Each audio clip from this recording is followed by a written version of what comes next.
mudah untuk baca. Okey gang. Kepada peniaga-peniaga di kedai makan, anda nak tak menu makanan di kedai anda yang jenis macam ni? Okey. Untuk menu makanan ni, kita menggunakan material high impact ataupun PVC.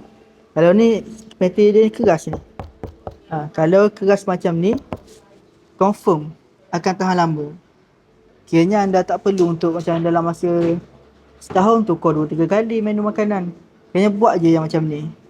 Kiranya boleh ikut pakai lama. Okay, lepas tu untuk kualiti printing ni, kalau anda dapat lihat, sangat sharp.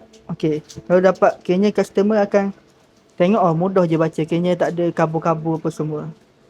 Okay, jadi kepada peniaga-peniaga di kedai makan yang nakkan menu makanan yang macam ni, yang tahan lama,